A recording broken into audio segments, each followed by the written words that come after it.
A new challenge from reverend doctor Mothi Varkey. ഒരു പുതിയ വെല്ലുവിളി മോത്തിയച്ഛൻ നമ്മുടെ മുമ്പിൽ വെച്ചിരിക്കുന്നു. സാധിക്കുമോ ഇതൊന്ന് ഏറ്റെടുക്കാൻ?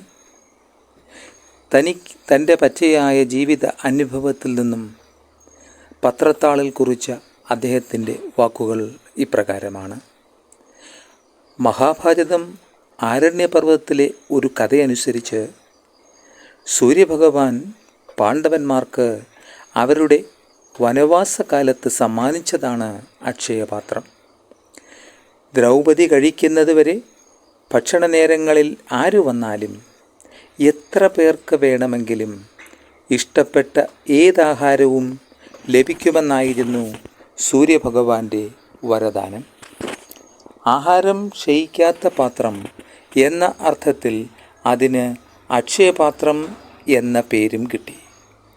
ഏതാനും ദിവസങ്ങൾക്ക് മുമ്പാണ് നെയ്യാറ്റിൻകരയ്ക്കടുത്ത് നെട്ടയിൽ ഞാനൊരു യഥാർത്ഥ അക്ഷയപാത്രം കണ്ടെത്തിയത്.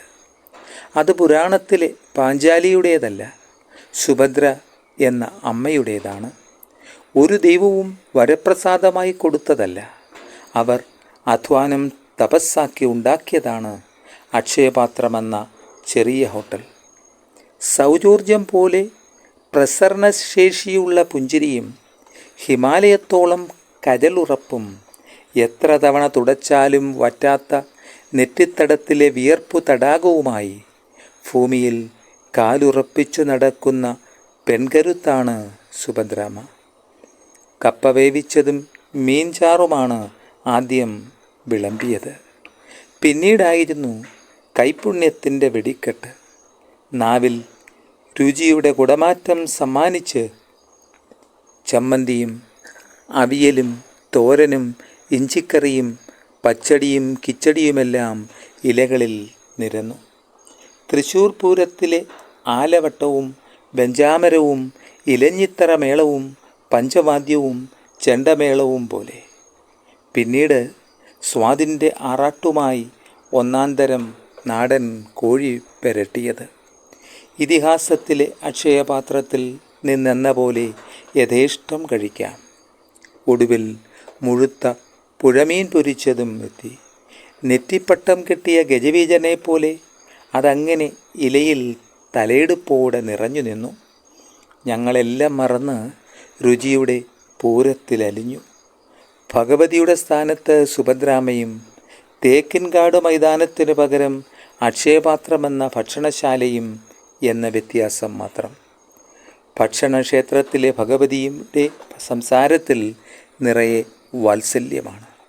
അപൂർവമായി കല്ലേ പിളർക്കുന്ന ആജ്ഞയുടെ സ്വരവും. 4 പേർക്കിരിക്കാവുന്ന മേശകളാണ് ഉള്ളത്. സീറ്റുകൾ ഒഴിച്ചിടുവാനും സുഭദ്രാമ്മ സമ്മതിക്കില്ല. കാരണം ചെറിയ ഭക്ഷണശാലയാണ്. ഭക്ഷണം പാഴാക്കാനും അനുവദിക്കില്ല.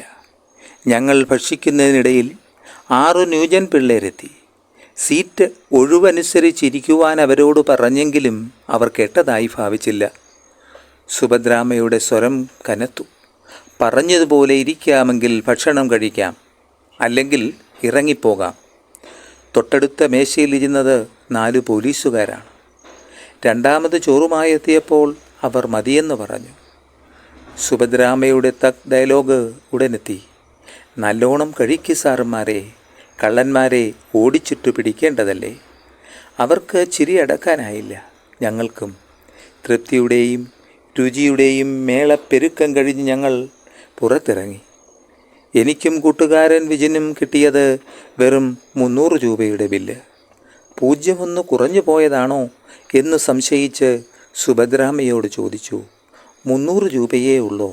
അതെ. മറുപടി ഒട്ടും വൈകിയില്ല.